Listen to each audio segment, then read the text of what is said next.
Al término de mi carrera naval, frisando los 50 años de edad, ingresé a la Universidad Católica del Norte a estudiar la carrera de Derecho, siguiendo el plan regular de estudios, de modo que yo era un viejo carcamal entre muchos jóvenes. Considerando que yo había vivido la época de los gobiernos de la democracia cristiana y de la unidad popular, interesados en conocer nuestra historia reciente y conociendo mi raigambre militar, era frecuente que algunos compañeros de curso se me acercaran para conversar acerca de diversos temas y, especialmente, sobre el golpe militar y el quiebre de la democracia. A ellos les decía, para comenzar, que el 11 de septiembre no había democracia en Chile, pues ya había fallecido, y que lo que hicieron los militares fue darle sepultura. Así lo han manifestado numerosas personas, entre ellas Roberto Ampuero, quien en un reciente artículo escribió: 3 meses después del 11, salí de Chile rumbo a Europa del Este, porque con 20 años era un ingenuo joven comunista. Atrás quedaba un país destruido, donde los políticos habían ultimado la democracia al ser incapaces de lograr consensos, y las Fuerzas Armadas la sepultaban. Luego les relataba diversos hechos, tales como la destrucción de la economía, el clima de anarquía y de violencia generalizada, la polarización extrema que tuvo a Chile al borde de la guerra civil, etc. Al término de tales conversaciones, normalmente me decían algo así como: yo nunca, o es la primera vez que escucho lo que usted me está contando. Recordé estas conversaciones a raíz de la ofensiva mediática contra las Fuerzas Armadas y Carabineros con motivo del 50º del pronunciamiento militar del 11 de septiembre de 1973, y al leer o escuchar las alucinantes interpretaciones que se escuchan en estos días sobre dicho acontecimiento, tales como el que los militares quebrantaron el orden constitucional de la República, que ellos destruyeron la democracia y que ese día Chile se partió en dos, y otros mitos que son internalizados por la mayoría de los chilenos, que no reflexionan al respecto y se tragan tales eslóganes. Teniendo presente lo antedicho, se me ocurrió la idea de publicar un opúsculo para dar a conocer en unas pocas páginas la verdad histórica sobre el origen del gobierno militar y su legado, especialmente para los más jóvenes que no vivieron el desastre de la Unidad Popular y que tienen una visión tergiversada de lo ocurrido. Luego de este preámbulo, entremos en materia. Conocidas son las palabras que el presidente Allende pronunció durante su último discurso. Sigan ustedes sabiendo que, mucho más temprano que tarde, se abrirán las las grandes alamedas por donde pase el hombre libre para construir una sociedad mejor. ¡Qué hermosas palabras! Propias de un poema de Gabriela Mistral, y no de un político marxista que dedicó su vida a privar al hombre de su libertad. Alguien podría enrostrarme lo antedicho y decirme: ¿cómo puede usted expresarse así de una persona que tiene erigido un monumento en su honor en la Plaza de la Constitución y que en un concurso realizado por la Televisión Nacional de Chile en el año 2008 fue elegido como el chileno más grande de la historia? ¿Recuerdan?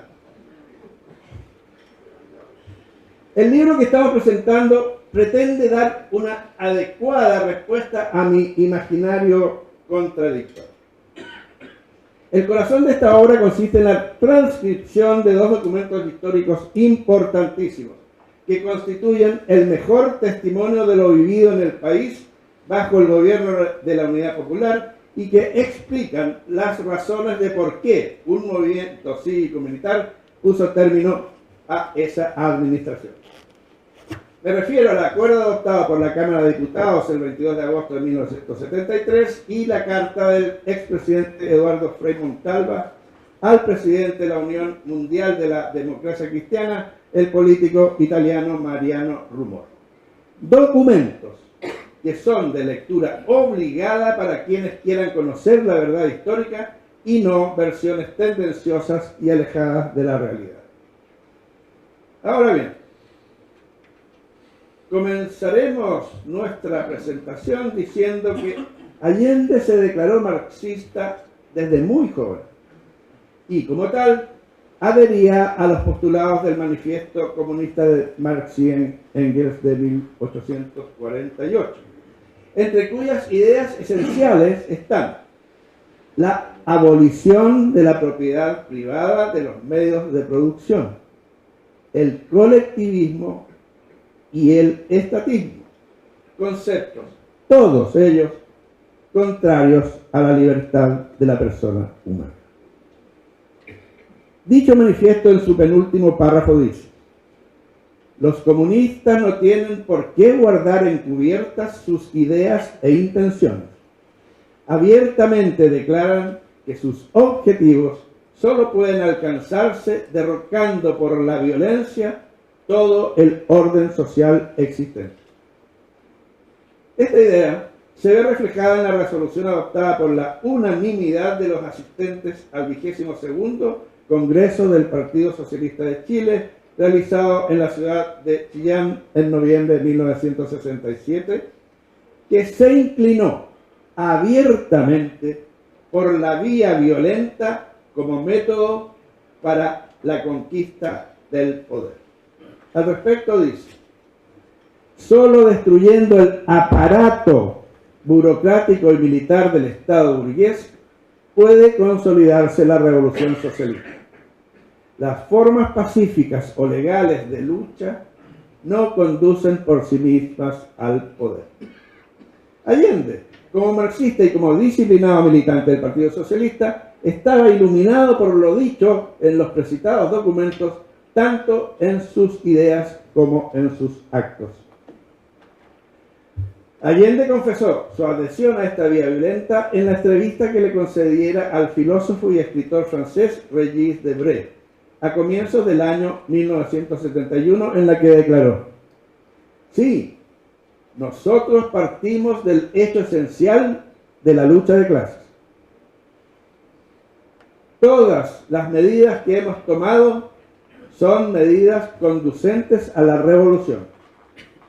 Yo he llegado a este cargo para hacer la transformación económica y social de Chile, para abrirle camino al socialismo. La meta nuestra es el socialismo integral, científico, marxista. Esa era la pretensión de Salvador Allende y de su gobierno, la que dejó de manifiesto sin muchos rodeos en su primer mensaje al Congreso Pleno el 21 de mayo de 1971. Su meta era aniquilar las instituciones y principios democráticos tradicionales y conquistar el poder total, a fin de ahogar las libertades e imponer un modelo totalitario al estilo de Cuba, Alemania Oriental o la Unión Soviética, lo que era absolutamente incompatible con el ser nacional. En dicho mensaje al Congreso Pleno, Allende dijo: el nuevo orden institucional responderá al postulado que legitima y orienta nuestra acción: transferir a los trabajadores y al pueblo en su conjunto el poder político y el poder económico. Para hacerlo posible, es prioritaria la propiedad social de los medios de producción fundamentales. Al mismo tiempo, es necesario adecuar las instituciones políticas a la nueva realidad. Por eso, en un momento oportuno, someteremos a la voluntad soberana del pueblo la necesidad de reemplazar la actual Constitución de fundamento liberal por una Constitución de orientación socialista. Ese momento llegó el 15 de noviembre del 2019. Y todavía estamos en eso. Bueno, ese es materia de otros temas de otros libros. Que está, lo va a publicar la editorial ahora bajo el título La gesta heroica de 1973. Pero eso no ha visto. Sí. Lo que está envuelto en toda esta retórica quiere decir, en buen romance, que estábamos embarcados en la clásica ruta hacia el poder socialista y el Estado totalitario. Pero, como lo más probable era que el aparato se opondría tenazmente a tal transformación, para franquearlo sería necesario contar con el respaldo del poder organizado de los trabajadores, o sea, del poder popular, y de un poder armado. Ahora bien, para franquear el aparato y consolidar la revolución socialista, había dos alternativas. Pacíficamente, si los ciudadanos tolerasen las profundas transformaciones sociales que pretendía llevar a cabo el gobierno, o doblegarlo por la fuerza, sometiéndolo y destruyéndolo con violencia. Dado que Allende se había dado cuenta de que no contaba con el apoyo mayoritario de la población para llevar a cabo sus profundas reformas sociales, que significaban refundar a Chile, decidió optar por la vía violenta. De aquí nace la necesidad que tenía el gobierno de la Unidad Popular de crear y desarrollar un poder armado paralelo. Allende corrobora tal intención durante otra entrevista concedida a Regis Debray en agosto de 1973, que fue publicada en el semanario francés Le Nouvel Observateur, si se pronuncia, con posterioridad al 11 de septiembre, que dice: sabíamos bien que teníamos necesidad de tiempo para organizarnos, armarnos y preparar debidamente las estructuras militares de los partidos de la Unidad Popular. Fue una carrera en contra del tiempo.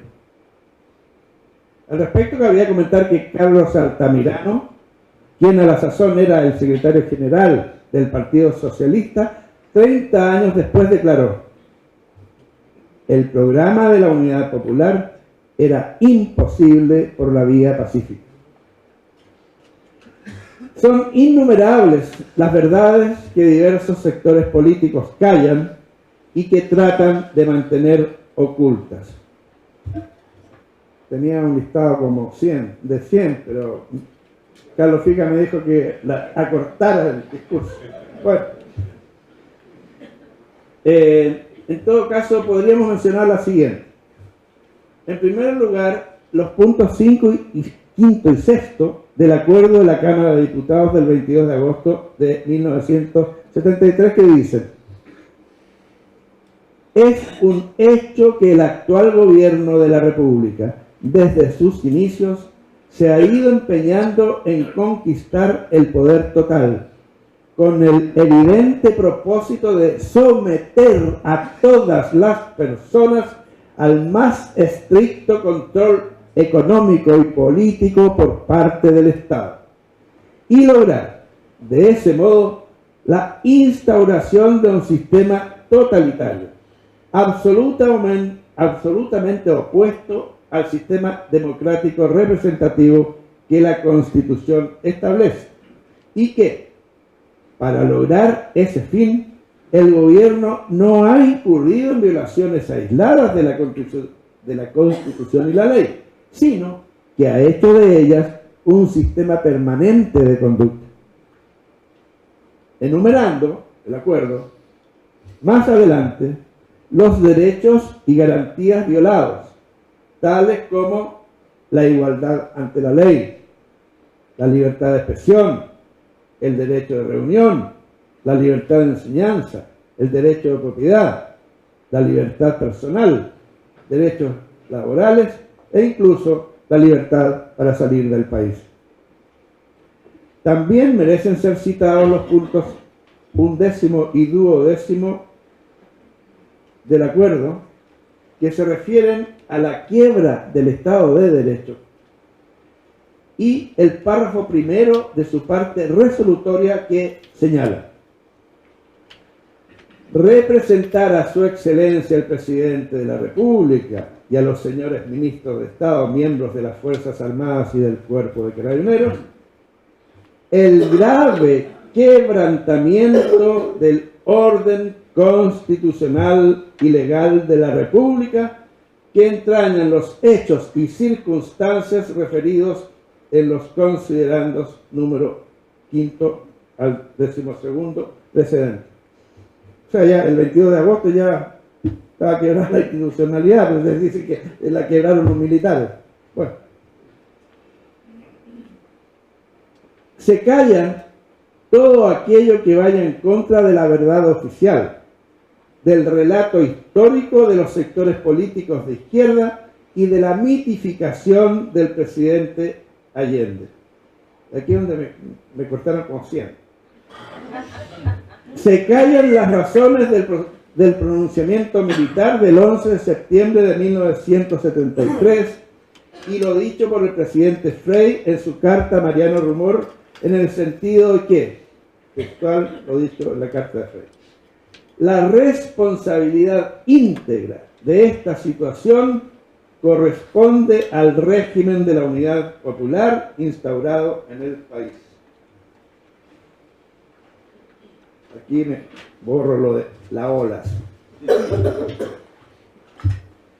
Salvador Allende pronunció su primer discurso político como presidente el 5 de noviembre de 1970 en el Estadio Nacional, donde fue exhibida una enorme imagen del Che Guevara, con lo que instaba a los jóvenes a seguir su ejemplo. Al asesino de la cabaña le llaman. ¿Está Nicolás Márquez aquí? No ha llegado. No, eso es así. Okay. Él tiene un libro magnífico sobre el canalla de la cabaña. Bueno, él nos puede contar después.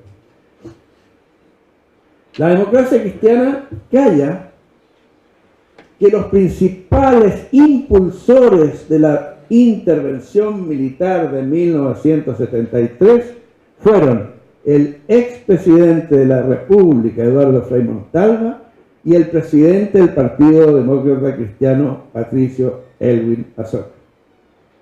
Bueno, esto no lo tengo escrito, pero me acordé. Señor Aylwin echó a los comunistas con el apoyo de los militares. Y después el señor Aylwin metió presos a los militares con el apoyo de los comunistas. Bueno, así es la idea de eso. Se calla que cuando Allende formó su último gabinete cívico-militar en agosto de 1973, en el que incorporó a los 3 comandantes en jefe de las Fuerzas Armadas y al general director de Carabineros, al que denominó Gabinete de Seguridad Nacional, le ofreció el Ministerio de Hacienda al prestigioso economista Felipe Herrera Lein, así se pronuncia, quien no aceptó conducir las finanzas porque estimó que, cito textual, ya no existe médico ni medicina para curar a Chile de su terrible mal. Se calla el dramático anuncio de Allende el 7 de septiembre de 1973, no tenemos el más mínimo stock de harina, a lo sumo para 3 o 4 días más. Se calla lo dicho por Bernardino Bravo Lira en el sentido de que, cito textual, en realidad, estoy mirando a mi amigo y compañero de curso Pedro Bea, que él escribió textualmente lo que dijo Bernardino Bravo durante la presentación de la segunda edición de mi libro, que gracias a doña Maqueca la hicimos en el edificio del Congreso Nacional en Santiago. Muchas gracias.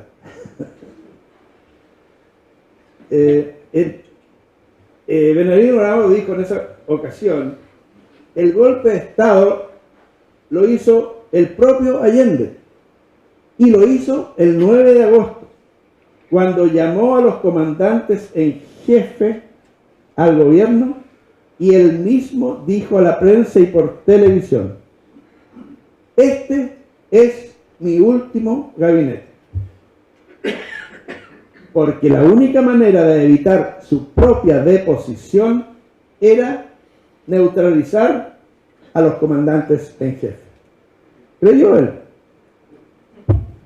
Se calla la existencia de miles de guerrilleros extranjeros ingresados a Chile y la actividad terrorista permitida o avalada por el gobierno, como es el caso del legendario comandante Pepe del MIR, quien declaró: tiene que morir 1 millón de chilenos para que el pueblo se compenetre de la revolución y ésta se haga realidad.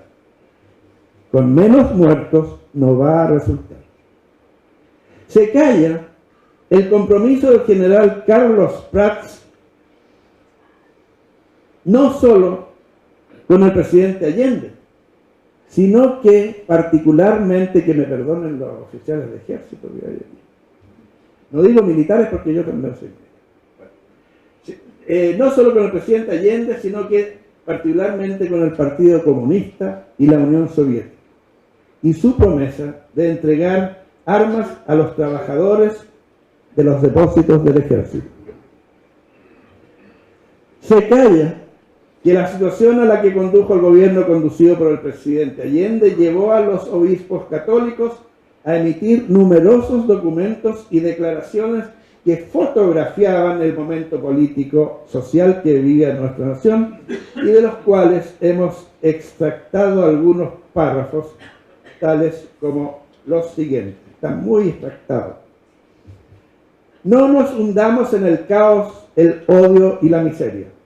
La hora es grave, y no puede estirarse mucho más el hilo que aún une a las dos partes del país sin consecuencias irremediables. ¿Cómo se presenta el rostro de Chile?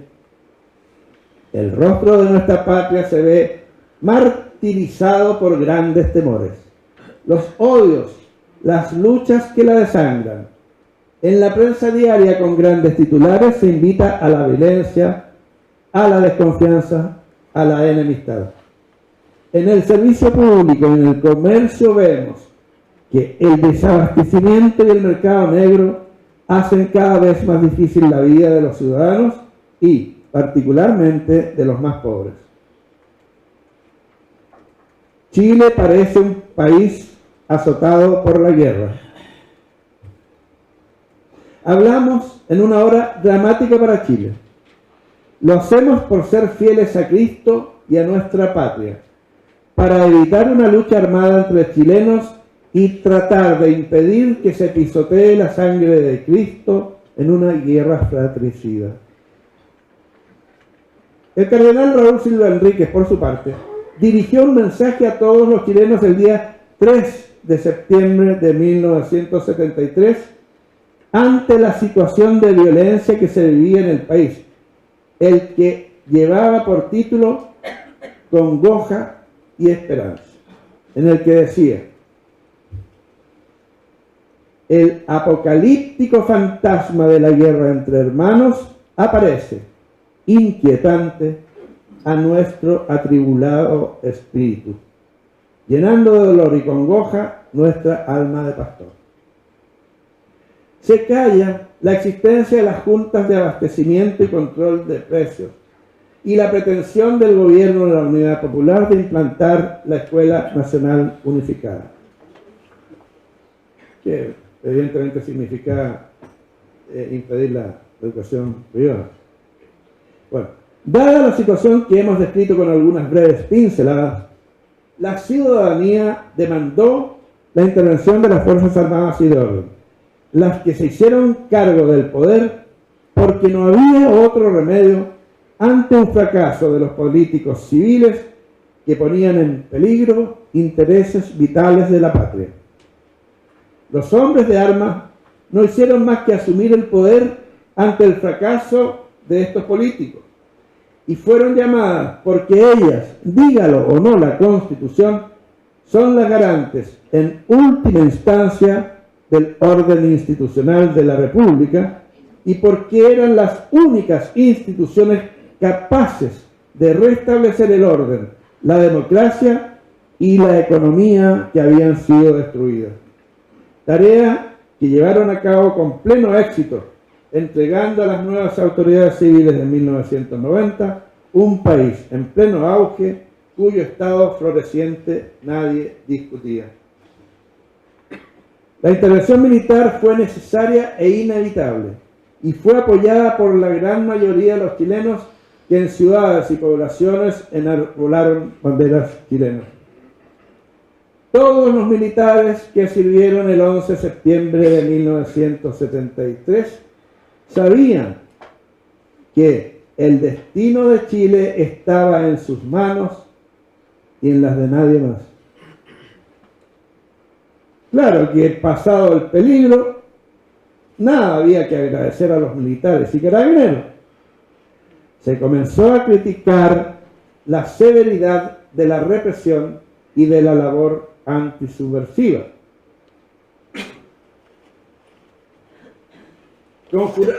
Que aquí le borré entonces.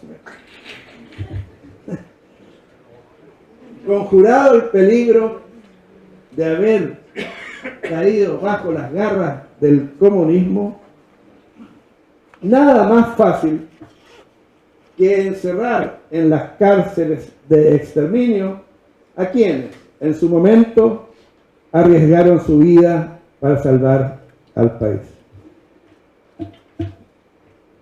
Esto lo tengo en otro libro, pero me acordé.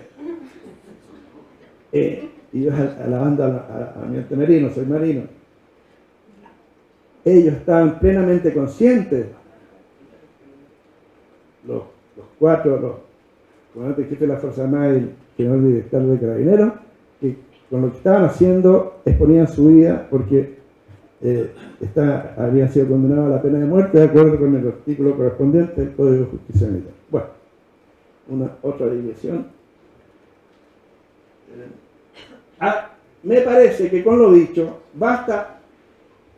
hasta aquí basta para demostrar que Allende no era precisamente una persona que respetara la libertad del hombre y la dignidad de la persona humana. Finalmente, sobre el legado del gobierno militar, leeré un extracto de lo dicho por Sergio Díez, un comentario de Álvaro Bardón y una opinión de Fidel Castro.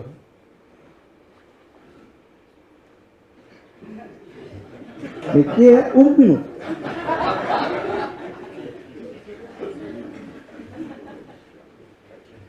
Para terminar, esto lo dice Sergio Díez. También aquí le puedo dejar todo. Mi hijo Álvaro por ahí que me hizo borrar la mitad. Para terminar el análisis, esto dice Sergio Díez, no, es el Alzheimer.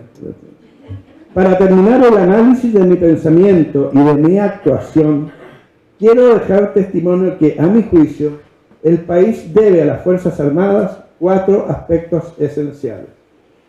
Primero, la derrota de la intención de transformar a Chile en un país socialista semejante a la Rusia soviética. Segundo, el dotar al país de una constitución humanista donde lo principal es el hombre y no el Estado. Tercero, haber impulsado una política económica y la libertad para emprender y crear toda clase de actividades económicas, de salud, educacionales, etc., que unida a una sana política fiscal se ha afirmado en nuestra realidad social, favorece el combate a la pobreza y empuja el desarrollo del país.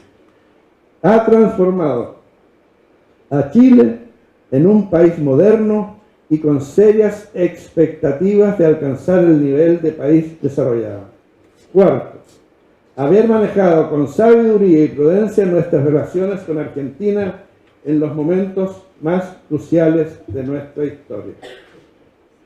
Tuvimos varias conversaciones sobre esta materia con el general Pinochet. En todas ellas me impresionó la tranquilidad y serenidad de juicio con que adoptaba posiciones que defendían con inteligencia la causa chilena y trataban de evitar la menor posibilidad de fomentar el clima belicoso al que pretendieron llevarnos muchas veces los actos y palabras de la República Argentina. En las 4 grandes realizaciones del gobierno de las Fuerzas Armadas está siempre presente la certera visión del futuro del país del general Pinochet, cuya actuación personal fue decisiva en cada una de ellas. En un artículo titulado "Y Chile resucitó", Álvaro Bardón decía: Chile decayó notoriamente en el siglo XX. Inflación, escasez, desempleo, desnutrición y poblaciones callampas que crecían en las ciudades, persistentes problemas de deuda externa y de balanza de pagos, y una dependencia mendicante de créditos variados. Bueno, esto es lo que cambió Pinochet, haciendo más o menos lo opuesto a lo que nos convirtió en una republiqueta. Pinochet convirtió a Chile en una democracia más libre, que se desarrolla, no mendiga y hasta destaca. Hasta aquí, Álvaro Bardón. Don Hermógenes Pérez de Arce, por otra parte, finaliza su libro Historia de la Revolución Militar Chilena, 1973-1990, con un apartado titulado El reconocimiento del peor enemigo, en el que relata las palabras que escuchó de boca del empresario Andrónico Luksic, que venía llegando de una visita a Cuba en un almuerzo ofrecido durante el año 1996 por el almirante Maurice Poisson. Tengo que destacar todo lo demás. Y eso que no estoy destacando a Roberto Kelly, pero ese está en otro libro. El relato dice así: durante la sobremesa del almuerzo campestre, nos refirió que había obtenido una entrevista con Fidel Castro durante su estadía en La Habana. Este los había convidado a una tardía cena, en la cual monopolizó la palabra, cosa que siguió haciendo hasta ya entrada la madrugada. Entonces, en un momento dado, y dirigiéndose a Luksic, se autointerrumpió y le dijo: cuénteme cómo está Chile. El aludido se explayó en detalles de la década dorada vivida desde 1986 hasta entonces, doblando el Producto Interno Bruto en 10 años, con estabilidad política y paz social. Cuando terminó su descripción, Fidel le dijo, enérgicamente y apuntándole con el dedo: eso se lo deben ustedes a Pinochet. Lo cierto es que el 11 de septiembre de 1973 Chile escogió la libertad. Este es un título de un libro con 2 volúmenes de mi amigo Gonzalo Rojas Sánchez. Y el hombre libre avanzó decididamente por las grandes alamedas, abiertas por el gobierno militar, para construir una sociedad mejor, logrando un sostenido crecimiento económico y progreso social. La desastrosa situación política, económica y social, de violencia y de anarquía, la absorción del hombre por el Estado, la vida vivida con un futuro sin esperanzas, la inseguridad y el temor de la población, y la pérdida de libertades que los chilenos sufrían durante la época del gobierno de la Unidad Popular, tuvieron un vuelco en 180 grados con el advenimiento del gobierno militar. Momento en que los chilenos, ya libres, transitaron por las grandes alamedas para construir una sociedad mejor. Estoy terminando, no se preocupen. El gobierno militar abrió las grandes alamedas mediante un proceso político que rescató a Chile de sus cenizas y lo llevó a un destacado sitial dentro del concierto de naciones hispanoamericanas. Tal proceso fue conducido por el general Augusto Pinochet Ugarte con la cooperación de un selecto grupo de civiles, militares y carabineros, demostrando haber sido un gran estadista, calidad que pocos chilenos han podido exhibir a lo largo de nuestra historia. Finalmente, en relación con el tema que nos ocupa, citaremos a Víctor Farías, quien en su obra Los documentos secretos de Allende, la caja de fondos en la moneda, dice: Salvador Allende fue un personaje político híbrido e irresponsable, que no abrió ninguna alameda. Un actor que solo supo construir enmarañados laberintos trágicos, también para sus propios camaradas, y poner a un país respetable al borde del abismo. Muchas gracias.